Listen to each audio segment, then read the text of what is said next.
नमस्कार साथियों, मैं हूं विश्वजीत कुमार और आप देख रहे हैं जड़मत अभ्यास विश्वजीत सर के साथ। हम लोग हिंदी वस्तुनिष्ठ प्रश्नोत्तर करेंगे।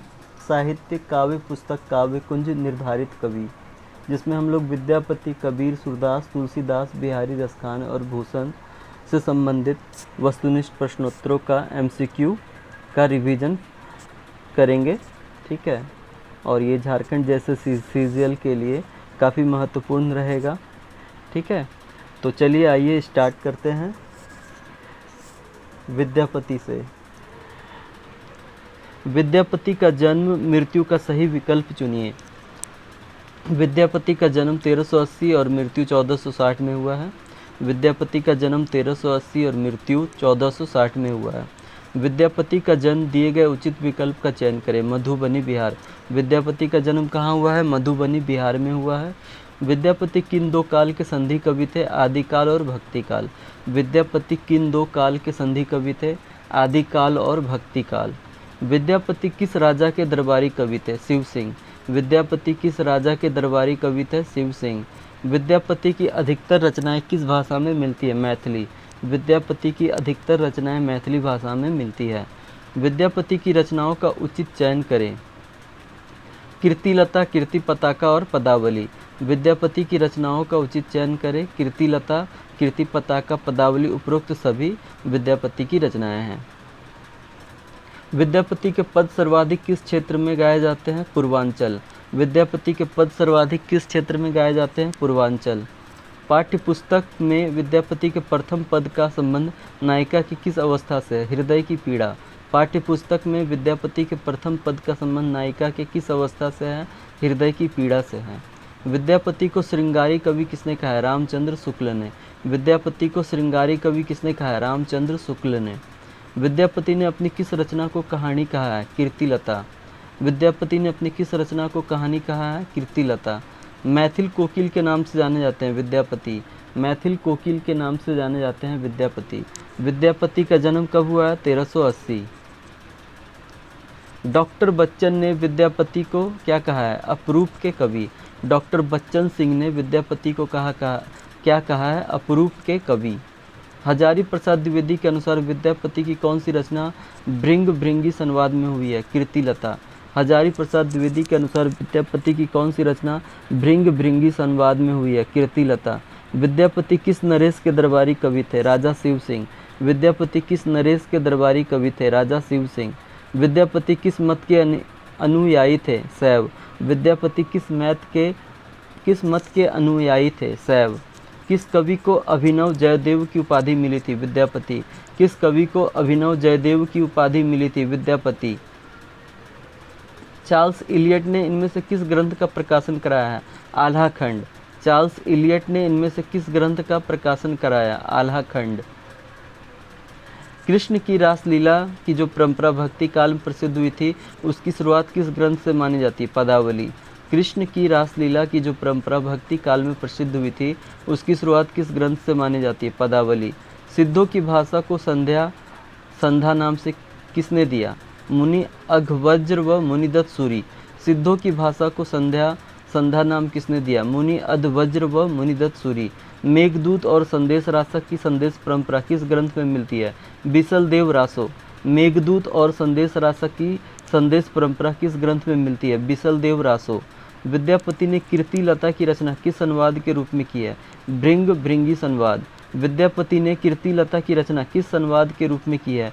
भृंग भृंगी संवाद। अपभ्रंश प्रभावित हिंदी रचना कौन सी है? भरतेश्वर बाहुबली रास।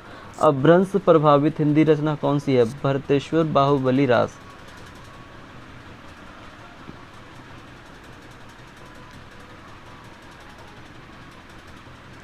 कुसुमित कानन, हेरी कमलमुखी, मुबी रहिए दू नयान, कोकिल कलरव मधुकर धूरी सुनी, करवई झापई कान। माधव सुन सुन वचन हमारा, तुय गुण सुंदरी अति भेल दुबरी, गुनी गुनी प्रेम तोहारा।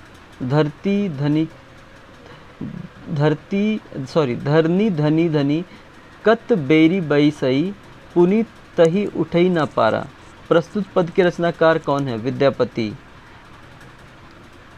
प्रस्तुत पद के रचनाकार कौन है? विद्यापति। कुसुमित कानन हेरी कमल मुखी मुवी रहे दू नयान, कोकिल कलरव मधुकर धुनी सुनी करवई झापई कान। माधव सुन सुन बचन हमारा, तुई गुण सुंदरी अति भेल दुबरी, गुनी गुनी प्रेम तोहारा। धरनी धरी धनी कत बेरी बैसई, पुनी तही उठई न पारा। प्रस्तुत पद के रचनाकार कौन है? विद्यापति। प्रस्तुत पद में कौन नायिका की तरह नायिका की विरह दशा का वर्णन कर रही है? नायिका की सखी। प्रस्तुत पद में कौन नायिका की विरह दशा का वर्णन कर रही है? नायिका की सखी। नायिका राधा पुष्प से भरे उद्यान को देखकर कृष्ण के वियोग में क्या करती है? विरह के कारण नेत्र से आंसू पोंछने लगती है। नायिका राधा पुष्प से भरे उद्यान को देखकर कृष्ण के वियोग में क्या करती है? विरह के कारण नेत्र से आंसू पोंछने लगती है। विरहग्रस्त नायिका प्रकृति प्रदत्त चीज़ों के प्रति कैसी प्रतिक्रिया करती है? उपेक्षा कर माधव की स्मृतियों में खो जाती है। विरहग्रस्त नायिका प्रकृति प्रदत्त चीज़ों के प्रति कैसी प्रतिक्रिया करती है? उपेक्षा कर माधव की स्मृतियों में खो जाती है। कुसुमती कानन हेरी कमलमुखी में कौन सा अलंकार है? अनुप्रास अलंकार है। कुसुमती कानन हेरी कमलमुखी में कौन सा अलंकार है? अनुप्रास अलंकार। कैसे व्यक्ति का संसार में लोग विश्वास करते हैं? झूठे। कैसे व्यक्ति का संसार में लोग विश्वास करते हैं? झूठे। इस्लाम धर्म की धार्मिक पुस्तक का क्या नाम है? कुरान शरीफ। इस्लाम धर्म की धार्मिक पुस्तक का क्या नाम है? कुरान शरीफ। मानव शरीर का निर्माण कितने तत्वों से हुआ है? 5। मानव शरीर का निर्माण कितने तत्वों से हुआ है? 5। तदबीर किसे कहते हैं? उपाय। तदबीर किसे कहते हैं? उपाय। कबीर की मृत्यु कब हुई थी? सन 1518 में। कबीर की मृत्यु कब हुई थी? सन 1518 में। आसन मारी डिम्ब धरी बैठे में सडिम्ब धरनास क्या है? आडंबर करना। आसन मारी डिम्ब धरी बैठे में सडिम्ब धरनास क्या है? आडंबर करना। आसन मारी डिम्ब धरी बैठे में सडिम्ब धरनास क्या है? आडंबर करना। जैसे बाढ़ी काष्ठ ही काटे में बाढ़ी क्या है? बढ़ई। जैसे बाढ़ी काष्ठ ही काटे में बाढ़ी क्या है? बढ़ई। हम तो एक एक करी जाना पद में ईश्वर के प्रतीक के रूप में किसे माने? कुम्हार को। हम तो एक एक करी जाना पद में ईश्वर के प्रतीक के रूप में किसे माना है? कुम्हार को। संतो देखत जग बौराना पद में कवि का स्वर कैसा है? विद्रोह का। संतो देखत जग बौराना पद में कवि का स्वर कैसा है? विद्रोह का। कमाल और कमाली किसकी संतान थी? कबीर की। कमाल और कमाली किसकी संतान थी? कबीर की।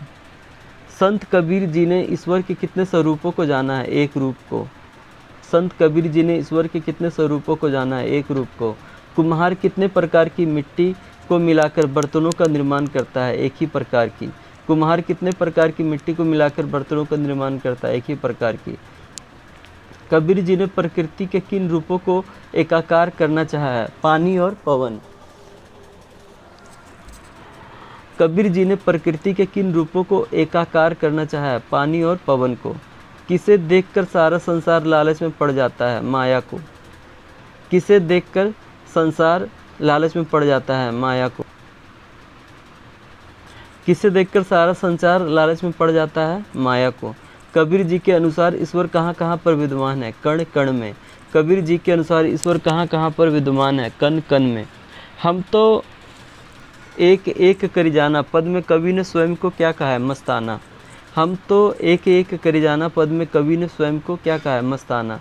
संतो देखत जग बौराना। बौराना क्या है? बावला। संतो देखत जग बौराना। बौराना क्या है? बावला। संसार में सत्यवादी को लोग क्या करते हैं? मारते हैं। संसार में सत्यवादी को लोग क्या करते हैं? मारते हैं।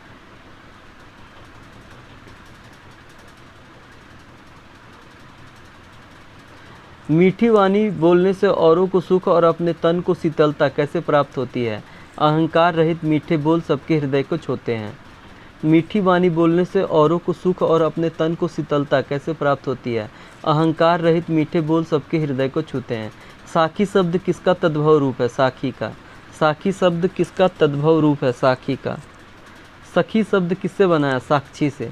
सखी शब्द किससे बना है? साक्षी से। साक्ष्य का क्या अर्थ है? प्रत्यक्ष ज्ञान। साक्ष्य का क्या अर्थ है? प्रत्यक्ष ज्ञान। संत समाज में किस ज्ञान की महत्ता है? अनुभव ज्ञान की। संत समाज में किस ज्ञान की महत्ता है? अनुभव ज्ञान की। कबीर की सखियों में किन भाषाओं का स्पष्ट प्रभाव दिखाई देता है? सभी। अवधी, राजस्थानी, भोजपुरी और पंजाबी। कबीर की साखियों में किन भाषाओं का स्पष्ट प्रभाव दिखाई देता है? अवधी, राजस्थानी, भोजपुरी और पंजाबी। सभी। साखी क्या है? दोहा छंद। साखी क्या है? दोहा छंद। दोहा छंद के क्या लक्षण हैं? 13 और 19 के विश्राम से 24 मात्रा। दोहा छंद के क्या लक्षण हैं? 13 और 19 के विश्राम से 24 मात्रा। गुरु शिष्य के तत्व ज्ञान की शिक्षा कैसे देता है? सत्य की साक्षी देता हुआ। गुरु शिष्य को तत्व ज्ञान की शिक्षा कैसे देता है? सत्य की साक्षी देता हुआ। कबीर का जन्म कब और कहाँ हुआ? 1398 में काशी में। कबीर का जन्म कब और कहाँ हुआ? 1398 में काशी में। कबीर के गुरु कौन थे? गुरु रामानंद। कबीर के गुरु कौन थे? गुरु रामानंद। अपने स्वभाव को निर्मल रखने के लिए कबीर ने क्या सुझाव दिया? निंदक पास रखने को कहा है। अपने स्वभाव को निर्मल रखने के लिए कबीर ने क्या सुझाव दिया है? निंदक पास रखने को कहा है। मिट्टी शब्द का अर्थ बताएं। मिटना। मिट्टी शब्द का अर्थ बताएं। मिटना।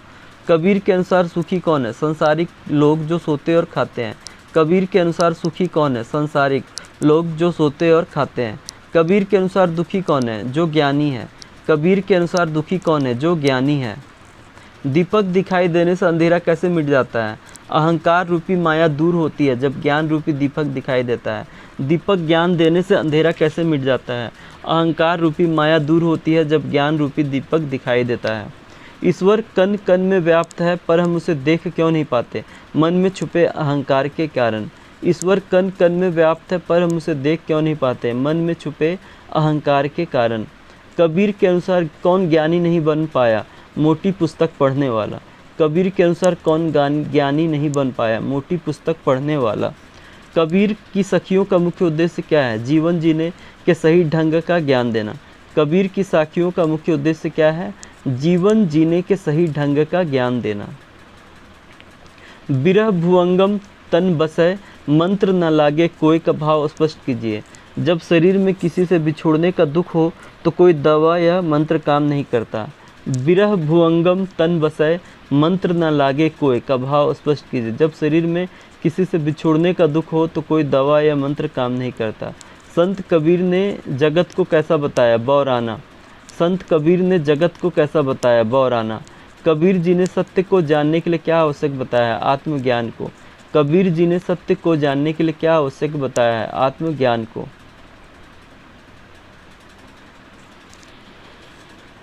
कबीर जी ने किसका विरोध किया है? आडंबर का। कबीर जी ने किसका विरोध किया है? आडंबर का।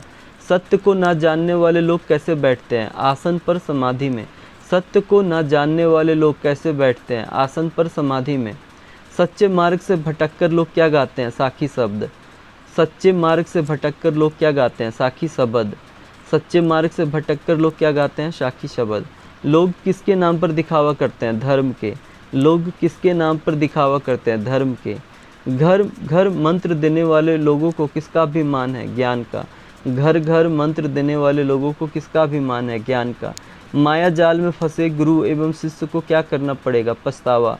माया जाल में फंसे गुरु एवं शिष्य को क्या करना पड़ेगा? पछतावा। कबीर ने खुदा किसे कहा है? ईश्वर को। कबीर ने खुदा किसे कहा है? ईश्वर को। कुरान शरीफ का अध्ययन कौन करते हैं? मुसलमान। कुरान शरीफ का अध्ययन कौन करते हैं? मुसलमान। धर्म के नाम पर कौन आपस में लड़कर मर रहे हैं? हिंदू और मुसलमान। धर्म के नाम पर कौन आपस में लड़कर मर रहे हैं? हिंदू और मुसलमान। कबीर ने किसको एक माना है? ईश्वर को। कबीर ने किसको एक माना है? ईश्वर को। कोहरा शब्द किसके लिए प्रयोग किया गया? ईश्वर। कोहरा शब्द किसके लिए प्रयोग किया गया? ईश्वर। कबीर ने तू ही किसके लिए प्रयोग किया है? परमात्मा के लिए। कबीर ने तू ही किसके लिए प्रयोग किया है? परमात्मा के लिए। कबीर के अनुसार किसे देखकर गर्व नहीं करना चाहिए? माया। कबीर के अनुसार किसे देखकर गर्व नहीं करना चाहिए? माया। जगत किसे देखकर आकृष्ट हो जाता है? माया को। जगत किसे देखकर आकृष्ट हो जाता है? माया। कबीर के अनुसार मनुष्य निर्भय कब होता है? माया का त्याग करने पर। कबीर के अनुसार मनुष्य निर्भय कब होता है? माया का त्याग करने पर। क्या कहने पर जग मारने के लिए दौड़ता है? सत्य। क्या कहने पर जग मारने के लिए दौड़ता है? सत्य। सबके हृदय में क्या व्याप्त रहता है? ईश्वर। सबके हृदय में क्या व्याप्त रहता है? ईश्वर। सूरदास जी किसके अनन्य भक्त हैं? श्री कृष्ण के। सूरदास जी किसके अनन्य भक्त हैं? श्री कृष्ण के। गोपियाँ किस पर व्यंग्य कर रही है? उद्धव पर। गोपियाँ किस पर व्यंग्य कर रही है? उद्धव पर। गोपियों को किस तरह की पीड़ा सहन करनी पड़ रही है? प्रेम पीड़ा।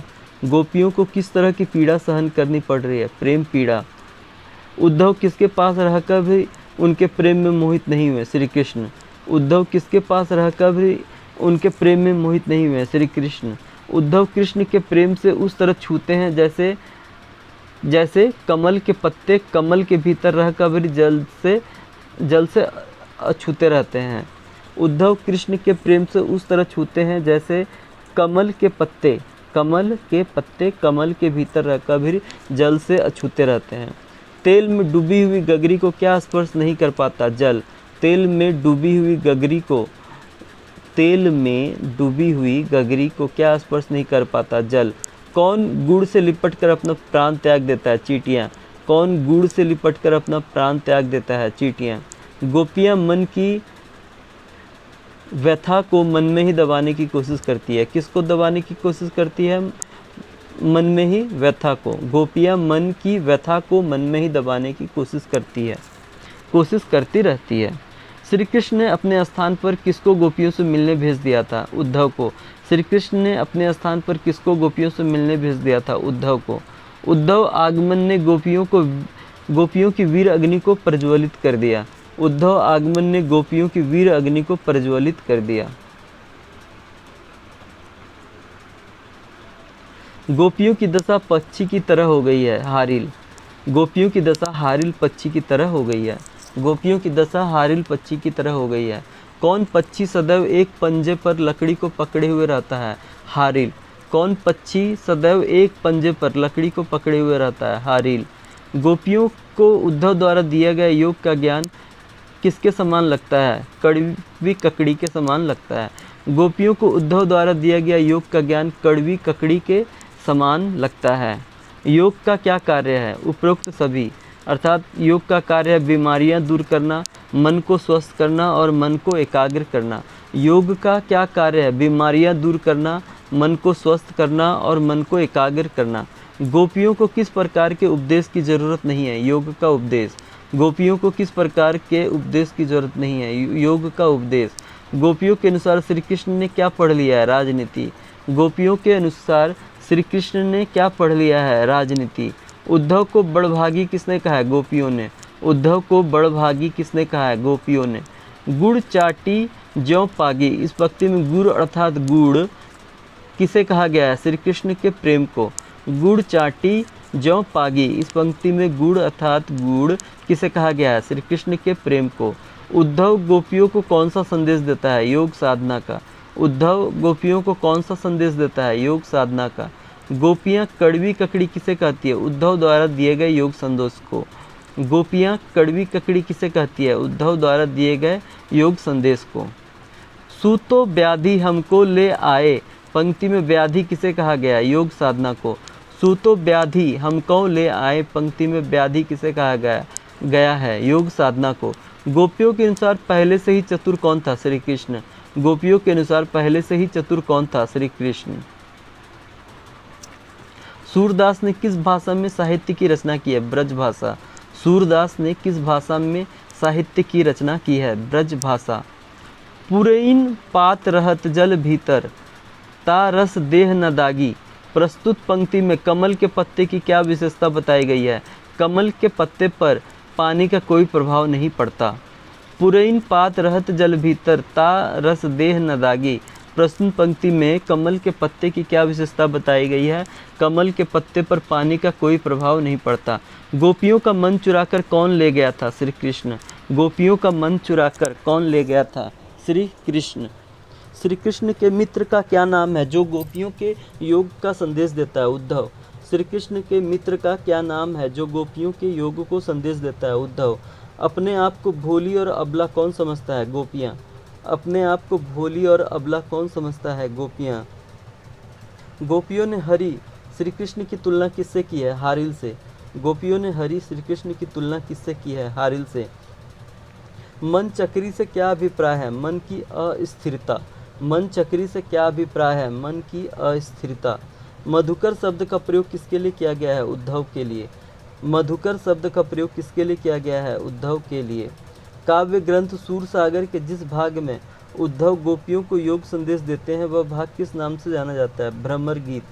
काव्य ग्रंथ सूरसागर के जिस भाग में उद्धव गोपियों को योग संदेश देते हैं वह भाग किस नाम से जाना जाता है? भ्रमर गीत। सूरदास अबला हम भोरी गुड़ चाटी जौ पागी पंक्ति में गोपियों ने कृष्ण के प्रति अपने प्रेम को बताते हुए अपनी स्थिति किसके समान बताई है? गुड़ से चिपकी चींटी के समान। सूरदास अबला हम भोरी गुड़ चाटी जौ पागी पंक्ति में गोपियों ने कृष्ण के प्रति अपने प्रेम को बताते हुए अपनी स्थिति किसके समान बताई है? गुड़ से चिपकी चींटी के समान। अब जोग संदेशनी सुनी सुनी बिरहिनी बिरह दही उपयुक्त पंक्ति में किस अलंकार का प्रयोग हुआ है?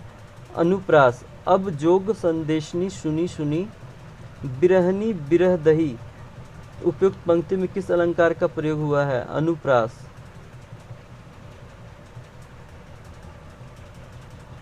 हमारे हारिल की लकड़ी, इसमें हारिल पंछी के विषय में बताया गया है जो अपने पंजों में लकड़ी पकड़े रखता है। गोपियों ने अपने प्रभु को हारिल पक्षी के समान बताया है। इनसे उनका कृष्ण के प्रति कैसा प्रेम दिखता है? एक निष्ठ प्रेम। हमारे हारिल की लकड़ी, इसमें हारिल पक्षी के विषय में बताया गया जो अपने पंजों में लकड़ी पकड़े रखता है। गोपियों ने अपने प्रभु को हारिल पक्षी के समान बताया। इससे उनका कृष्ण के प्रति कैसा प्रेम दिखता है? एक निष्ठ प्रेम। निम्नलिखित में से कौन सा शब्द कृष्ण का पर्यायवाची नहीं है? हलधर। हलधर शब्द कृष्ण का पर्यायवाची नहीं है। कान्हा, माधव, मुरलीधर कृष्ण को बोलते हैं। कौन सा शब्द कृष्ण का पर्यायवाची नहीं है? हलधर। जबकि कृष्ण को कान्हा बोलते हैं, माधव बोलते हैं और मुरलीधर बोलते हैं। अपरस शब्द का क्या अर्थ है? अनासक्त। अपरस शब्द का क्या अर्थ है? अनासक्त। गोपियों ने स्वयं को भोरी क्यों कहा है? वे छल कपट और चतुराई से दूर थी। गोपियों ने स्वयं को भोरी क्यों कहा है? वे छल कपट और चतुराई से दूर थी। गोपियों ने स्वयं को भोरी क्यों कहा है? वे छल कपट और चतुराई से दूर थी। प्रीति नदी में कौन सा अलंकार है? रूपक। प्रीति नदी में कौन सा अलंकार है? रूपक। सूरदास के साहित्य में किस भाषा की प्रमुखता है? ब्रज भाषा। सूरदास के साहित्य में किस कवि की प्रमुखता है? ब्रज भाषा। गोपियों के अनुसार सच्चा राजधर्म क्या है? उपरोक्त सभी। गोपियों के अनुसार सच्चा राजधर्म है प्रजा का पालन करना, प्रजा के सुखों का ध्यान रखना, प्रजा को बिल्कुल ना सताना। उपरोक्त सभी। गोपियों के अनुसार सच्चा राजधर्म क्या है? प्रजा का पालन करना, प्रजा के सुखों का ध्यान रखना, प्रजा को बिल्कुल ना सताना। गोपियों ने कृष्ण को किस प्रकार धारण किया था? उपरोक्त सभी। मन से, कर्म से और वचन से। गोपियों ने कृष्ण को किस प्रकार धारण किया था? मन से, कर्म से और वचन से। सूरदास के अनुसार सच्चा राजधर्म क्या है? प्रजा का हित करना।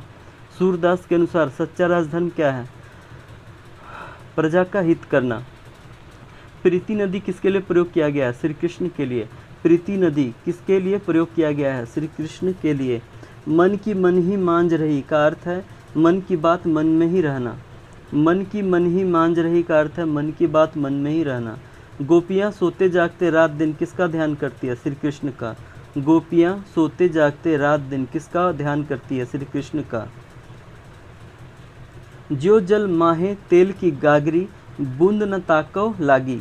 प्रस्तुत पंक्ति में पानी की बूंद की कौन सी विशेषता बताई गई है? पानी की बूंद तेल लगी मटकी पर टिकती नहीं। ज्यों जल माहे तेल की गागरी बूंद न ताको लागी। प्रस्तुत पंक्ति में पानी की बूंद की कौन सी विशेषता बताई गई है? पानी की बूंद तेल लगी मटकी पर टिकती नहीं। सूरदास अब धीर धरही क्यों मर्यादा न लही। उपयुक्त पंक्ति में गोपियाँ कहती कि अब धीरज क्यों धारण करे जब मर्यादा का पालन नहीं किया। किसने मर्यादा का पालन नहीं किया? श्री कृष्ण ने। सूरदास अब धीर धरही क्यों मर्यादा न लही। उपयुक्त पंक्ति में गोपियाँ कहती कि अब धीरज क्यों धारण करे और जब मर्यादा का पालन नहीं किया। किसने मर्यादा का पालन नहीं किया? कृष्ण ने। गोपियाँ किससे गुहार लगाना चाहती थी? कृष्ण से। गोपियाँ किससे गुहार लगाना चाहती थी? कृष्ण से। गोपियों ने उद्धव को बड़भागी क्यों कहा है? ऐसा कहकर गोपियों ने उद्धव पर व्यंग किया है। गोपियों ने उद्धव को बड़भागी क्यों कहा है? ऐसा कहकर गोपियों ने उद्धव पर व्यंग किया है। उद्धव को बड़भागी किसके द्वारा कहा गया है? गोपियों के द्वारा।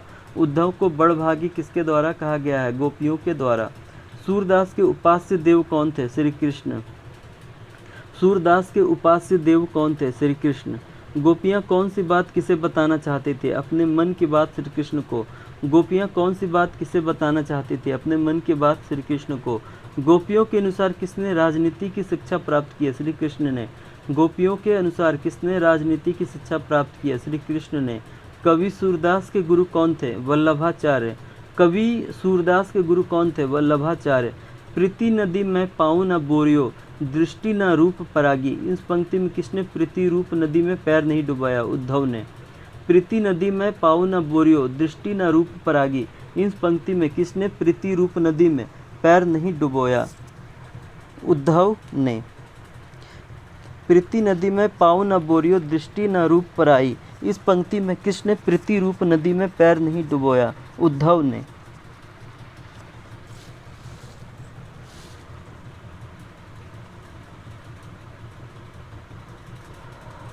मन की मन ही मांझ रही। इस पंक्ति में किसके मन की बात मन में रह गई? गोपियों की। मन की मन ही मांझ रही। इस पंक्ति में किसके मन की बात मन में ही रह गई? गोपियों की। चाहूती होती गुहारी जितही तय, उत तय धार बही। प्रस्तुत पंक्ति के अनुसार गोपियाँ उद्धव को उलाहना देते हुए कहती है कि वे जिसे उम्मीद कर रही थी कि उनकी रक्षा की जाएगी, वहीं से धार बह रही थी। वहाँ किसकी धार बह रही थी? योग की। चाहती होती गुहारी जितही तय, उत तय धार बही। प्रस्तुत पंक्ति के अनुसार गोपियाँ उद्धव को उलाहना देते हुए कहती है कि वे जिससे उम्मीद कर रही थी कि उनकी रक्षा की जाएगी, वहीं से धार बह रही थी। वहाँ किसकी धार बह रही थी? योग की।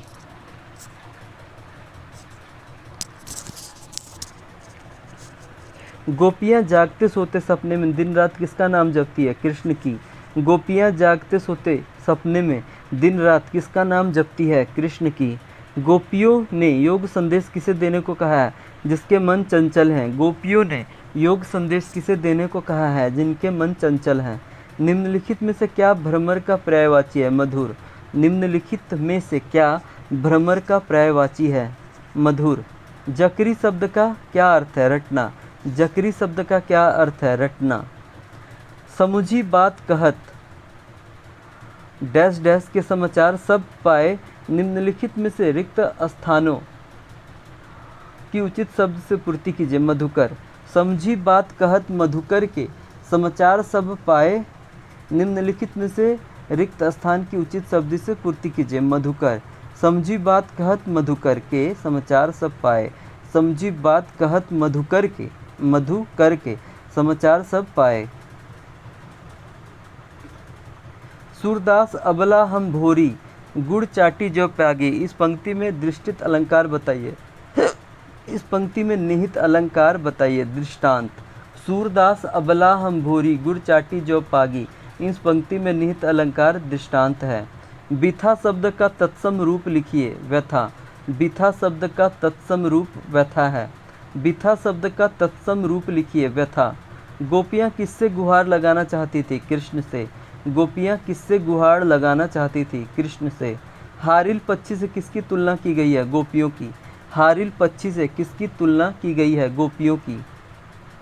उद्धव की योग संबंधी बातें गोपियों को कैसी लगती है? कड़वी ककड़ी के समान। उद्धव की योग संबंधी बातें गोपियों को कैसी लगती है? कड़वी ककड़ी के समान। गोपियों ने कृष्ण को किस प्रकार धारण किया था? उपयुक्त सभी। मन से, क्रम से, वचन से। गोपियों ने कृष्ण को किस प्रकार धारण किया था? मन से, क्रम से, वचन से। जकरी शब्द का क्या अर्थ है? रटना। जकरी शब्द का क्या अर्थ है? रटना। गोपियों ने योग रूपी व्याधि किसे देने की सलाह दी है? जिसका मन चक्री के समान चंचल हो। गोपियों ने योग रूपी व्याधि किसे देने की सलाह दी है? जिसका मन चक्री के समान चंचल हो। मधुकर शब्द का प्रयोग किसके लिए हुआ है? उद्धव के लिए। मधुकर शब्द का प्रयोग किसके लिए हुआ है? उद्धव के लिए। कृष्ण ब्रज से जाते समय अपने साथ गोपियों को क्या चुरा ले गए थे? गोपियों का मन। कृष्ण ब्रज से जाते समय अपने साथ गोपियों को क्या चुरा ले गए थे? गोपियों का मन। गोपियों के अनुसार सच्चा राजधर्म क्या है? उपयुक्त सभी। प्रजा का पालन, प्रजा के सुखों का ध्यान रखना, प्रजा को बिल्कुल ना सताना। गोपियों के अनुसार सच्चा राजधर्म क्या है? प्रजा का पालन, प्रजा के सुखों का ध्यान रखना, प्रजा को बिल्कुल न सताना, उपयुक्त सभी। हरि है राजनीति पढ़ी आए, जाहि सताए पद में किस शब्द शक्ति का प्रयोग हुआ है? व्यंजना। हरि है राजनीति पढ़ी आए, जाहि सताए पद में किस शब्द शक्ति का प्रयोग हुआ है? व्यंजना। सूरदास का जन्म कब हुआ था? सन 1478 में। सूरदास का जन्म कब हुआ था? सन 1478 में। सूरदास की मृत्यु कब हुई? सन 1583 में। सूरदास की मृत्यु कब हुई? सन 1583 में। सूरसागर में लगभग कितने पद हैं? लगभग 500। सूरसागर में लगभग कितने पद हैं? लगभग 500। निम्नलिखित में से कौन सी रचना सूरदास की नहीं है? साहित्य अमृत सूरदास की नहीं है, जबकि सूरसागर सूरदास की है, सूरसारावली सूरदास की है, साहित्य लहरी सूरदास की रचना है। सूरसागर सूरदास की रचना है, सूरसारावली सूरदास की रचना है, साहित्य लहरी सूरदास की रचना है। सूरदास ने अपने साहित्य में किसको प्रमुखता दी है? कृष्ण को। सूरदास ने अपने साहित्य में किसको प्रमुखता दी है? कृष्ण को। सूरदास के साहित्य में किस रस की प्रधानता है? वात्सल्य रस। सूरदास के साहित्य में किस रस की प्रधानता है? वात्सल्य रस।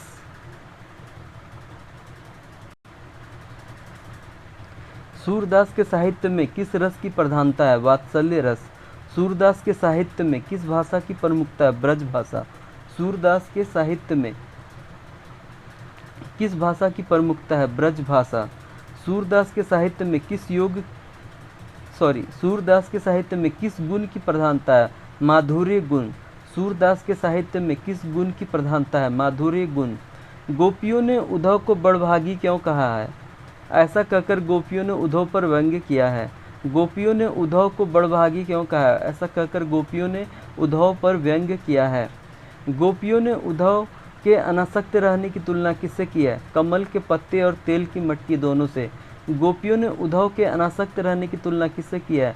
कमल के पत्ते और तेल की मटकी दोनों से। प्रीति नदी में कौन सा अलंकार है? रूपक। प्रीति नदी में कौन सा अलंकार है? रूपक। गुड़ चाटी जौ पागी में गुड़ से किसकी तुलना हुई है और चाटी चीटी से किसकी? गुड़ से कृष्ण की तुलना हुई है और चीटी से गोपियों की। गुड़ चाटी जौ पागी में गुड़ से किसकी तुलना हुई है और चाटी चीटी से किसकी? गुड़ से कृष्ण की तुलना हुई है और चीटी से गोपियों की। गोपियों ने स्वयं को भोरी क्यों कहा है? वे छल कपट और चतुराई से दूर थी। गोपियों ने स्वयं को भोरी क्यों कहा है? वे छल कपट और चतुराई से दूर थी। भोरी मतलब भोली। वे छल कपट और चतुराई से दूर थी। समझी बात कहत के समाचार सब पाए, उचित शब्द से पंक्ति को पूरा कीजिए। मधुकर। समझी बात कहत मधुकर के समाचार सब पाए, उचित शब्द में मधुकर का उल्लेख है। समझी बात कहत उधिकर मधुकर के, समझी बात कहत मधुकर के समाचार सब पाए में से सही विकल्प का चयन कीजिए। उद्धव तुम हो अति बड़भागी, अपरस रहत स्नेह तगा तय, नाहिन मन अनुरागी। पुरैनी पात रहत जल भीतर, तारस देह न दागी। जौ जल माह तेल की गागरी, बूंद न ताको लागी। प्रीति नदी में पाँव न बोयो, दृष्टि न रूप परागी। सूरदास अबला हम भोरी, गर चाटी जो पागी। उद्धव को बड़भागी किसके द्वारा कहा गया है? गोपियों के द्वारा। उद्धव को बड़भागी किसके द्वारा कहा गया है? गोपियों के द्वारा। अपरस शब्द का यहाँ क्या अर्थ है? अनासक्त। अपरस शब्द का यहाँ क्या अर्थ है? अनासक्त। गोपियों ने उद्धव की तुलना किससे की है? कमल के पत्ते व तेल की गगरी दोनों से। गोपियों ने उद्धव की तुलना किससे की है? कमल के पत्ते व तेल की गगरी दोनों से। प्रीति नदी में पाँव न बोरियो, यहाँ कवि ने किस अलंकार का प्रयोग किया है? रूपक। प्रीति नदी में पाँव न बोरियो, यहाँ कवि ने किस अलंकार का प्रयोग किया है? रूपक। गुड़ चाटी जौ पागी, यहाँ गुड़ और चाटी का प्रयोग किसके लिए हुआ है? गुड़ का प्रयोग कृष्ण और चाटी का प्रयोग गोपियों के लिए हुआ है। तुलसीदास के दोनों पदों में किस रस की व्यंजना हुई है? भक्ति रस। तुलसीदास के दोनों पदों में किस रस की व्यंजना हुई है? भक्ति रस। तुलसीदास ने प्रथम पद में अपना परिचय किस रूप में दिया है? राम की दासी, सीता के दास के रूप में। तुलसीदास ने प्रथम पद में अपना परिचय किस रूप में दिया है? राम की दासी, सीता के दास के रूप में। दूसरे पद में तुलसी ने अपना परिचय किस रूप में दिया? भिखारी के रूप में। दूसरे पद में तुलसी ने अपना परिचय किस रूप में दिया है? भिखारी के रूप में। रामचरितमानस किसकी कृति है? तुलसीदास की। रामचरितमानस किसकी कृति है? तुलसीदास की। तुलसीदास का महाकाव्य रामचरितमानस किस भाषा में रचा गया है? अवधी। तुलसीदास का महाकाव्य रामचरितमानस किस भाषा में रचा गया है? अवधी।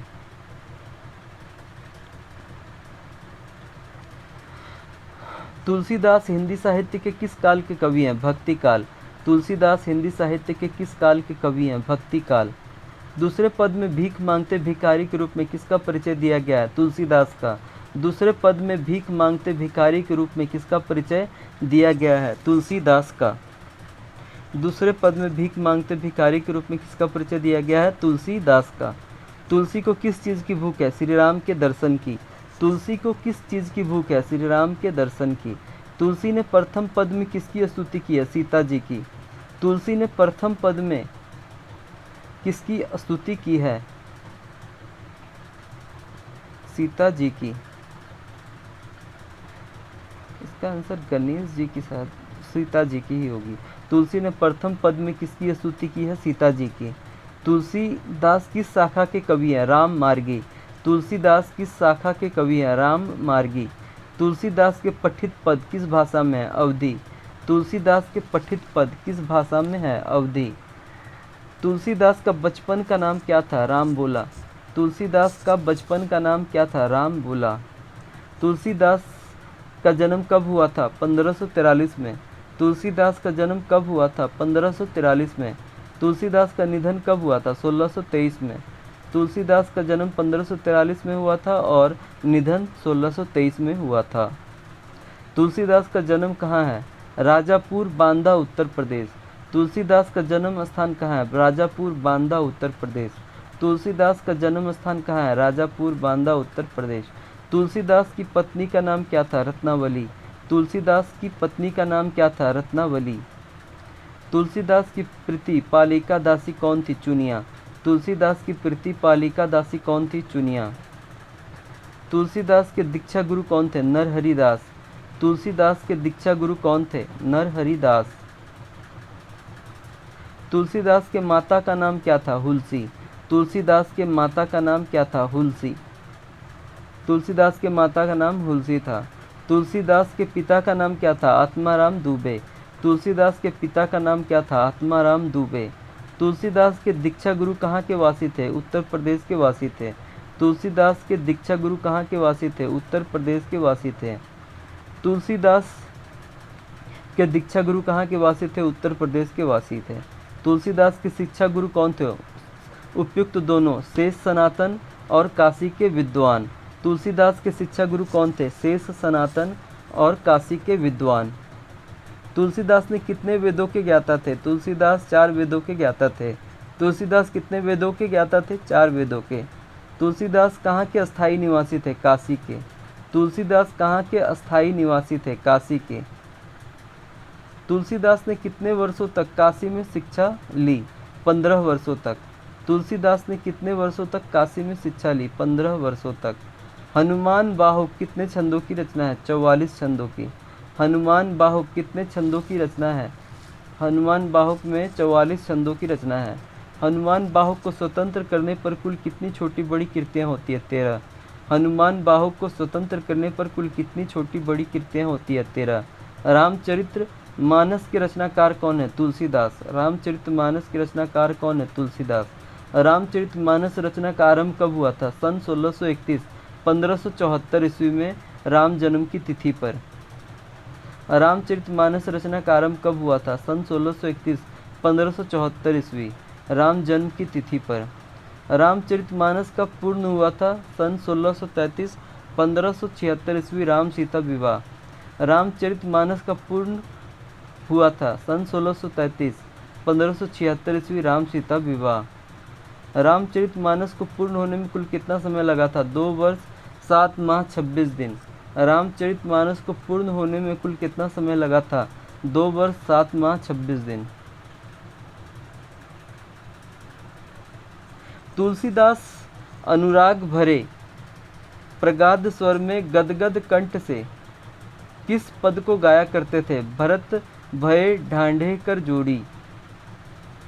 तुलसीदास अनुराग भरे प्रगाध स्वर में गदगद कंठ से किस पद को गाया करते थे? भरत भय ढांढे कर जोड़ी।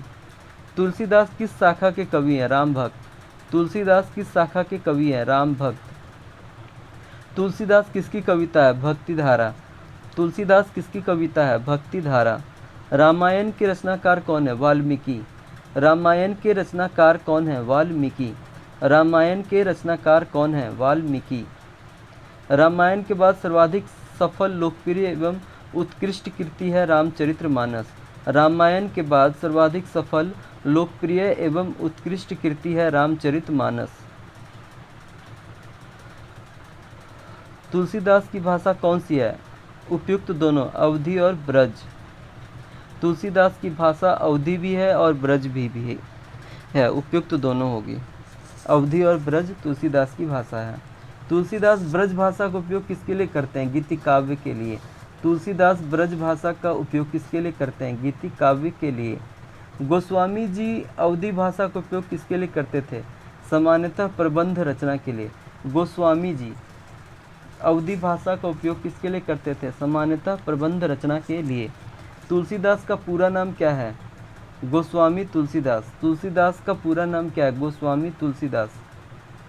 रामचरितमानस और विनय पत्रिका की रचना किसने की? तुलसीदास ने। रामचरितमानस और विनय पत्रिका की रचना किसने की? तुलसीदास ने। बरवै रामायण के रचनाकार हैं तुलसीदास। बरवै रामायण के रचनाकार हैं तुलसीदास। कब हुंक अब्र अवसर पाई पद के रचयिता हैं तुलसीदास। कब हुंक अब अब्र अवसर पाई पद के रचयिता हैं तुलसीदास। कब हुंक अब्र अवसर पाई पद के रचयिता हैं तुलसीदास। द्वार है भोर ही को आजू पद के रचयिता हैं तुलसीदास। द्वार है भोर ही को आजू पद के रचयिता हैं तुलसीदास। द्वार है भोर ही को आजू पद के रचयिता हैं तुलसीदास। कवितावली के रचनाकार हैं तुलसीदास। कवितावली के रचनाकार हैं तुलसीदास। तुलसीदास कैसे कवि माने जाते हैं? सामान्यवादी। तुलसीदास कैसे कवि माने जाते हैं? सामान्यवादी। दूसरे पद में तुलसी ने अपना परिचय किस रूप में दिया? भिखारी के रूप में। दूसरे पद में तुलसी ने अपना परिचय किस रूप में दिया है? भिखारी के रूप में। तुलसी को किस वस्तु की भूख है? भक्ति की। तुलसी को किस वस्तु की भूख है? भक्ति की। तुलसी के हृदय में किसका डर है? अपने उद्यमहीनता का। तुलसी के हृदय में किसका डर है? अपने उद्यमहीनता का। राम स्वभाव से कैसे हैं? अति कृपालु। राम स्वभाव से कैसे हैं? अति कृपालु। तुलसी अपना पेट किससे भरते हैं? राम नाम से। तुलसी अपना पेट किससे भरते हैं? राम नाम से। कृष्ण गीतावली किसकी रचना है? तुलसीदास की। कृष्ण गीतावली किसकी रचना है? तुलसीदास की। तुलसीदास सीता से कैसी सहायता मानते हैं? वाणी की। तुलसीदास सीता से कैसी सहायता मानते हैं? वाणी की। बिहारी का जन्म कब और कहाँ हुआ?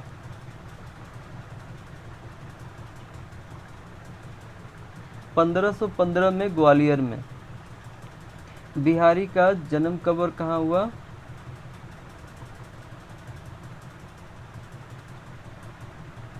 1515 में ग्वालियर में। बिहारी ने काव्य शिक्षा कहाँ से पाई? आचार्य केशवदास से।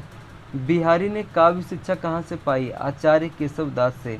बिहारी ने काव्य शिक्षा कहाँ से पाई? आचार्य केशवदास से। बिहारी स्वभाव से कैसे थे? रास रचैया। बिहारी स्वभाव से कैसे थे? रास रचौया। बिहारी स्वभाव से कैसे थे? रास रचौया। बिहारी की रचना का क्या नाम है? बिहारी सतसई। बिहारी की रचना का क्या नाम है? बिहारी सतसई। बिहारी की कितनी रचनाएं उपलब्ध है? एक। बिहारी की कितनी रचनाएं उपलब्ध है? एक। सतसई में कितने दोहे संग्रहित हैं? 713। सतसई में कितने दोहे संग्रहित हैं? 713। बिहारी की कविताएं किस रस से भरपूर है? श्रृंगार रस। बिहारी की कविताएं किस रस से भरपूर है? श्रृंगार रस। बिहारी की भाषा कौन सी है? मानक भाषा। बिहारी की भाषा कौन सी है? मानक भाषा। सतसई में मुख्यतः किस तरह के दोहे हैं? प्रेम और भक्ति रस के। सतसई में मुख्यतः किस तरह के दोहे हैं? प्रेम और भक्ति रस के। बिहारी मुख्य रूप से किस तरह के दोहों के लिए जाने जाते हैं? छंद। बिहारी मुख्य रूप से किस तरह के दोहों के लिए जाने जाते हैं? छंद। छाया भी कब छाया ढूंढने लगती है, जेठ की दोपहरी की तीखी गर्मी में। छाया भी कब छाया ढूंढने लगती है, जेठ की दोपहरी की तीखी गर्मी में। बिहारी की नायिका नायक से क्या कहती है, उसके हृदय की बात स्वयं जानने को कहती है। बिहारी की नायिका नायक से क्या कहती है, उसके हृदय की बात स्वयं जानने को कहती है। सच्चे मन में राम बसते हैं, इसका अर्थ स्पष्ट कीजिए। हृदय की सच्चाई ही ईश्वर प्राप्ति का मार्ग है। सच्चे मन में राम बसते हैं, इसका अर्थ स्पष्ट कीजिए। हृदय की सच्चाई ही ईश्वर प्राप्ति का मार्ग है। गोपियाँ श्री कृष्ण की बांसुरी क्यों छुपा लेती है, उनको रिझाने के लिए। गोपियाँ श्री कृष्ण की बांसुरी क्यों छुपा लेती है, उनको रिझाने के लिए। बिहारी कवि ने सबकी उपस्थिति में बात करने के लिए क्या सुझाव दिया है, नैनों की भाषा का। बिहारी कवि ने सबकी उपस्थिति में बात करने के लिए क्या सुझाव दिया है, नैनों की भाषा का। मनो नीलमणि शैल पर आतपु पर्यो प्रभात, इस पंक्ति में बिहारी क्या कह रहे हैं, श्री कृष्ण के सौंदर्य की तुलना नीलमणि पर्वत से कर रहे हैं। मनो नीलमणि शैल पर आतपु पर्यो प्रभात, इस पंक्ति में बिहारी क्या कह रहे हैं, श्री कृष्ण के सौंदर्य की तुलना नीलमणि पर्वत से कर रहे हैं। जानवरों ने जगत को तपोवन कैसे बनाया, तपती दोपहर में एक साथ रहकर। जानवरों ने जगत को तपोवन कैसे बनाया, तपती दोपहर में एक साथ रहकर। जप माला छापे तिलक सरे न एको काम, इस पंक्ति में बिहारी ने क्या संदेश दिया है, आडंबरों से ईश्वर मिलते हैं। जप माला छापे तिलक सरे न एको काम, इस पंक्ति में बिहारी ने क्या संदेश दिया है, आडंबरों से ईश्वर मिलते हैं। बिहारी के दोहों की क्या विशेषता है, गागर में सागर है, थोड़े शब्दों में बड़ी गहरी बात समाई। बिहारी के दोहों की क्या विशेषता है, गागर में सागर है, थोड़े शब्दों में बड़ी गहरी बात समाई है। सोहत का क्या अर्थ है, सुहाना लगना। सोहत का क्या अर्थ है, सुहाना लगना। नीलमणि शैल का क्या अर्थ है, नीलमणि पर्वत। नीलमणि शैल का क्या अर्थ है, नीलमणि पर्वत। बिहारी के अनुसार ईश्वर कैसे प्राप्त हो सकते हैं, बाहरी आडंबरों को त्याग कर मन की शुद्धता से। बिहारी के अनुसार ईश्वर कैसे प्राप्त हो सकते हैं, बाहरी आडंबरों को त्याग कर मन की शुद्धता से। राम कहाँ बसते हैं, कण कण में। राम कहाँ बसते हैं, कण कण में। श्री कृष्ण की तुलना किससे की गई है, नीलमणि पर्वत से। श्री कृष्ण की तुलना किससे की गई है, नीलमणि पर्वत से। देखी दोपहरी में कौन सा अलंकार है, अनुप्रास। देखी दोपहरी में कौन सा अलंकार है, अनुप्रास। संदेश न भेज पाने वाली नायिका कैसी है, विरह और लोक लाज से भरपूर। संदेश न भेज पाने वाली नायिका कैसी है, विरह और लोक लाज से भरपूर। संदेश न भेज पाने वाली नायिका कैसी है, विरह और लोक लाज से भरपूर।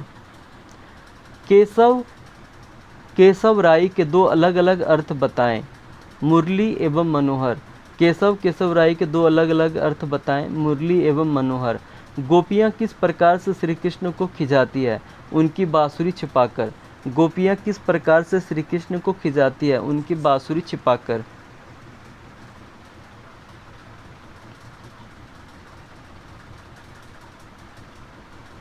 आडंबर और पाखंड के लिए बिहारी क्या कहते हैं, आडंबर और पाखंड किसी के काम नहीं आते। आडंबर और पाखंड के लिए बिहारी क्या कहते हैं, आडंबर और पाखंड किसी के काम नहीं आते। तपती दोपहरी ने संसार को क्या बना दिया है, तपोवन। तपती दोपहरी ने संसार को क्या बना दिया है, तपोवन। तपती दोपहरी ने संसार को तपोवन बना दिया है। कवि बिहारी अपने कष्ट को हरने की बात किससे कर रहे हैं, कृष्ण से। कवि बिहारी अपने कष्ट को हरने की बात किससे कर रहे हैं, कृष्ण से। कवि ने मन की तुलना किससे की है, कांच से। कवि ने मन की तुलना किससे की है, कांच से। बिहारी ने माला तिलक को व्यर्थ क्यों माना है, बाहरी आडंबर है। बिहारी ने माला तिलक को व्यर्थ क्यों माना है, बाहरी आडंबर है। बिहारी ने कौन से ग्रंथ की रचना की, बिहारी सतसई। बिहारी ने कौन से ग्रंथ की रचना की है, बिहारी सतसई। बिहारी की भाषा का नाम बताओ, मानक ब्रज भाषा। बिहारी की भाषा का नाम बताओ, मानक ब्रज भाषा। बिहारी का जन्म कब और कहाँ हुआ, 1595 में ग्वालियर में। बिहारी का जन्म कब और कहाँ हुआ, 1595 में ग्वालियर में। सतसई में कितने दोहे हैं? 750। सतसई में कितने दोहे हैं? 750। बिहारी की कविताएं किस रस से भरपूर है? श्रृंगार रस। बिहारी की कविताएं किस रस से भरपूर है? श्रृंगार रस। श्री कृष्ण की तुलना किससे की गई है? नीलमणि से। श्री कृष्ण की तुलना किससे की गई है? नीलमणि से।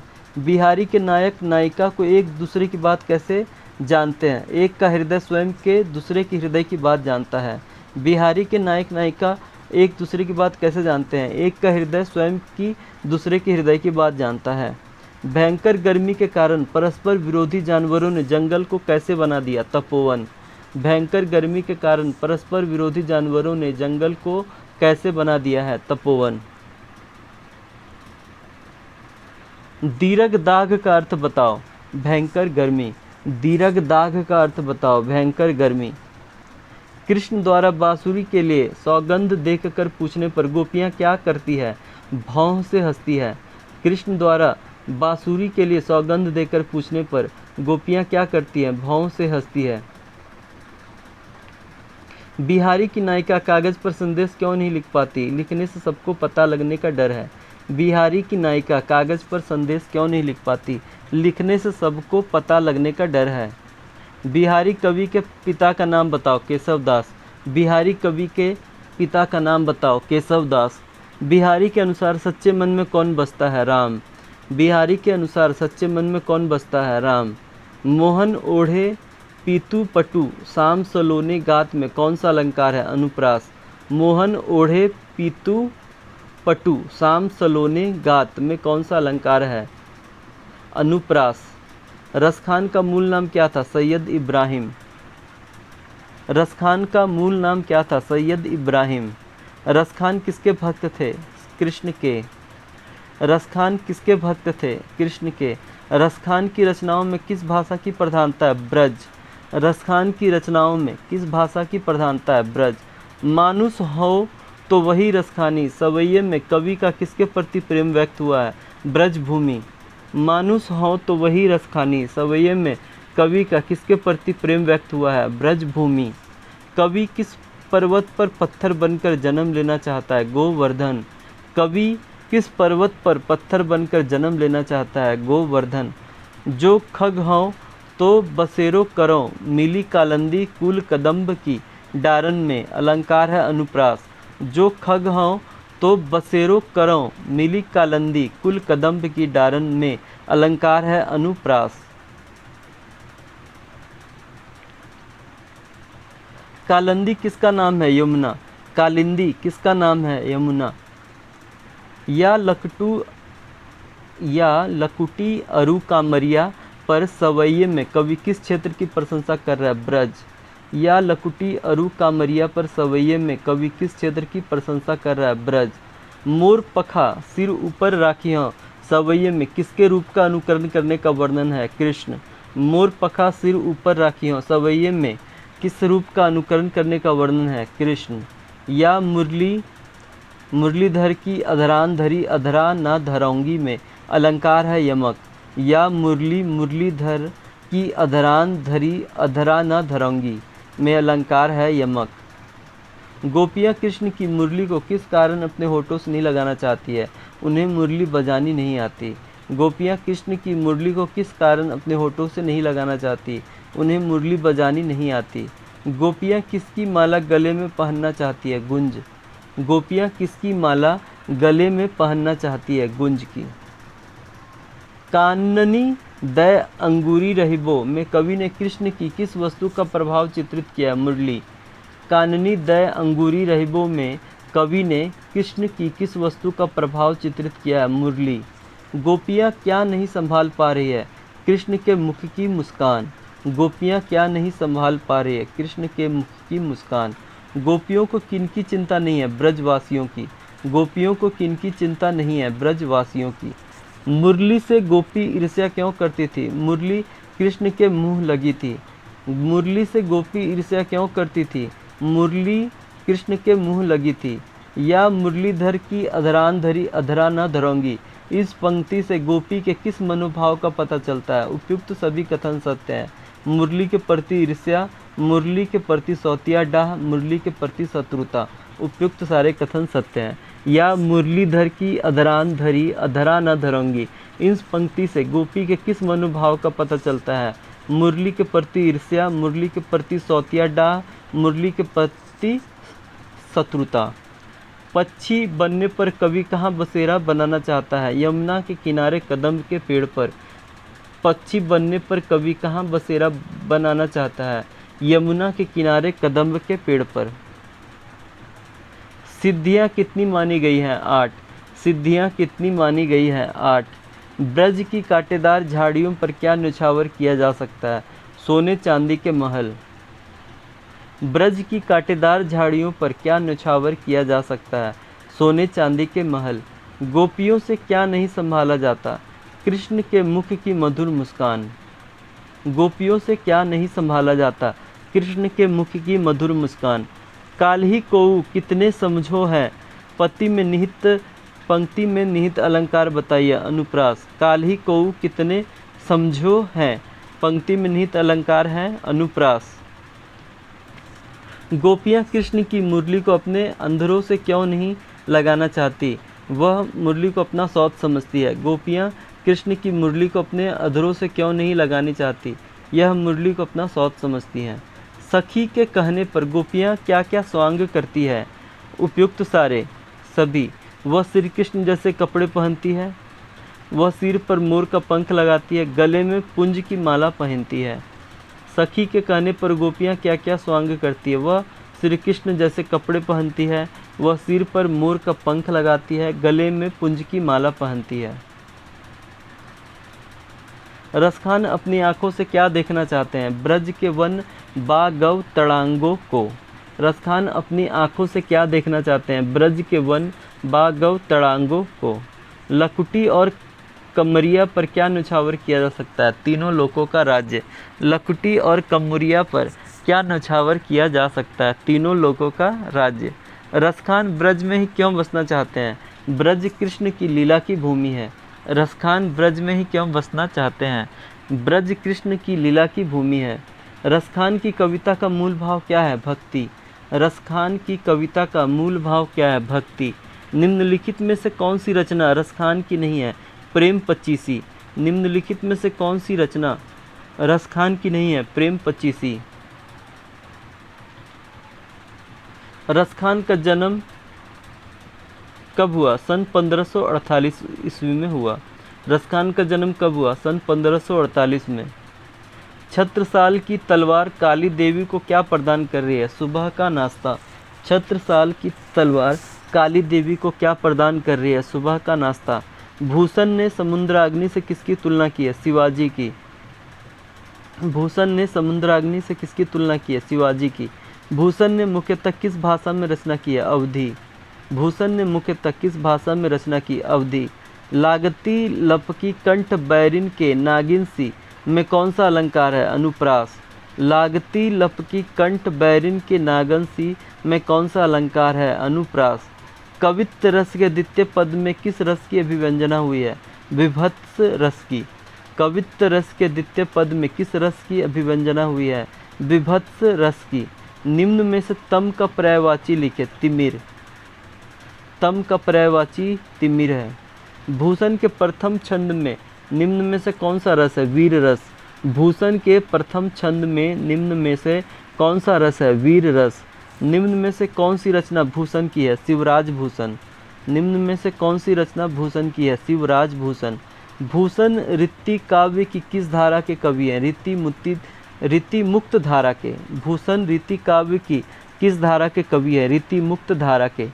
कवित्व के प्रथम पद में कौन सा रस है? वीर रस। कवित्व के प्रथम पद में कौन सा रस है? वीर रस। कवित्व के कवि हैं भूषण। कवित्व के कवि हैं भूषण। कवि भूषण की उपाधि दी थी चित्रकूट के सोलंकी राजा रुद्र शाह ने। कवि भूषण की उपाधि दी थी चित्रकूट के सोलंकी राजा रुद्र शाह ने। शिवाजी के पुत्र का नाम था साहू जी। शिवाजी के पुत्र का नाम था साहू जी। शिवा बावनी में कितने मुक्तक हैं? 52। शिवा बावनी में कितने मुक्तक हैं? 52। शिवा बावनी में कितने मुक्तक हैं? 52। शिवा बावनी में कितने मुक्तक हैं? 52। छत्रसाल दशक में छंद है 10। छत्रसाल दशक में छंद है 10। भूषण के पिता का नाम क्या था? रत्नाकर त्रिपाठी। भूषण के पिता का नाम था रत्नाकर त्रिपाठी। भूषण किस काल के कवि थे? रीतिकाल के। भूषण किस काल के कवि थे? रीतिकाल के। शिवा बावनी में कितने मुक्तक हैं? 52। शिवा बावनी में कितने मुक्तक हैं? 52। चिंतामणि त्रिपाठी भूषण के कौन थे? भाई। चिंतामणि त्रिपाठी भूषण के कौन थे? भाई। शिवा बावनी में किसके वीरता का बखान है? शिवाजी की। शिवा बावनी में किसके वीरता का बखान है? शिवाजी की। छत्रसाल दशक किसकी कृति है? भूषण की। छत्रसाल दशक किसकी कृति है? भूषण की। भूषण ने किस रस को प्रमुखता दी? वीर रस। भूषण ने किस रस को प्रमुखता दी? वीर रस। शिवराज भूषण में कितने अलंकारों का निरूपण हुआ है? 105। शिवराज भूषण में कितने अलंकारों का निरूपण हुआ है? 105। भूषण की कीर्ति नहीं है हर्षोल्लास। भूषण की कीर्ति नहीं है हर्षोल्लास। भूषण के प्रिय नायक हैं छत्रपति शिवाजी और छत्रसाल। भूषण के प्रिय नायक हैं छत्रपति शिवाजी और छत्रसाल। शिवराज भूषण किसकी कृति है? भूषण की। शिवराज भूषण किसकी कृति है? भूषण की। भूषण ने कौन सी कविता लिखी है? कवित्त। भूषण ने कौन सी कविता लिखी है? कवित्त। कवित्त शीर्षक कविता के कवि कौन है? भूषण। कवित्त शीर्षक कविता के कवि कौन है? भूषण। भूषण रीतिकाल की किस धारा के कवि हैं? रीति युक्त धारा के। भूषण रीतिकाल के किस धारा के कवि हैं? रीति युक्त धारा के। कवित्त के प्रथम पद में कौन सा रस है? वीर रस। कवित्त के प्रथम पद में कौन सा रस है? वीर रस। कवित्त के द्वितीय पद में किस रस की अभिव्यंजना हुई है? विभत्स रस की। कवित्त के द्वितीय पद में किस रस की अभिव्यंजना हुई है? विभत्स रस। भूषण ने मुख्यतः किस भाषा में रचना की है? ब्रज भाषा। भूषण ने मुख्यतः किस भाषा में रचना की है? ब्रज भाषा। लागती लपकी कंठ बैरिन के नागिनसी में कौन सा अलंकार है? अनुप्रास। लगती लपकी कंठ बैरिन की नागिनसी में कौन सा अलंकार है? अनुप्रास। भूषण ने समुद्राग्नि से किसकी तुलना की है? शिवाजी की। भूषण ने समुद्राग्नि से किसकी तुलना की है? शिवाजी की। भूषण के प्रथम दंड में कौन सा रस है? वीर रस। भूषण के प्रथम दंड में कौन सा रस है? वीर रस। भूषण के द्वितीय छंद में किस रस की अभिव्यंजना हुई है? रौद्र रस। भूषण के द्वितीय छंद में किस रस की अभिव्यंजना हुई है? रौद्र रस। प्रलभानु तम तोम में कौन अलंकार है? रूपक। प्रलभानु तम तोम में कौन अलंकार है? रूपक। कौन सी कृति भूषण की है? शिवा बापनी। कौन सी कृति भूषण की है? शिवा बापनी।